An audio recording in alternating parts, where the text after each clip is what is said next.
Stage 3 is guilt and self-blame. And this is where I think the traditional model diverges even more significantly. In Kubler-Ross's original framework, anger and bargaining make a lot of sense in the context of a person facing their own death. Of course, they might mentally bargain, in an attempt to delay, reverse, or change what's approaching. But in pet loss, by the time many people are fully grieving, the loss has already happened. And what often rises to the surface instead is not bargaining, it's guilt.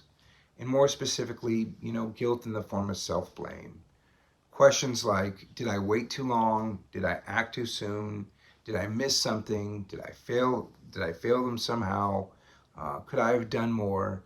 And for people who went through, euthanasia, this stage can be especially intense because euthanasia guilt can be incredibly layered and difficult to work through. And that's why I believe guilt and self-blame deserve to be recognized as their own major stage in pet loss grief.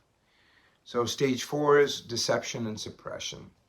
The fourth stage is this is another area where pet loss grief is often really misunderstood. Yes, grief can absolutely involve depression, sadness, and loneliness. But pet loss often carries another painful layer, and that's the whole disenfranchised element. In other words, disenfranchised grief is a form of grief that's not fully acknowledged or respected by society. It's like when people say things like, it was just a pet, you can always get another one, or, at least it wasn't a person.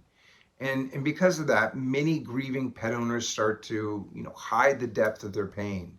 They may minimize it, they'll suppress it, apologize for it, or even, feel ashamed of truly and how deeply they're hurting. And this is why many, pet owners suffer privately and grieve in isolation. The loss is not always a shared one, but often a singular one or one experienced by only a few people, maybe a few family members. Someone, also may deceive other people or even themselves about how much this loss is actually affecting them. And that suppression can become a huge obstacle to healing because grief that is hidden often becomes grief that stays stuck.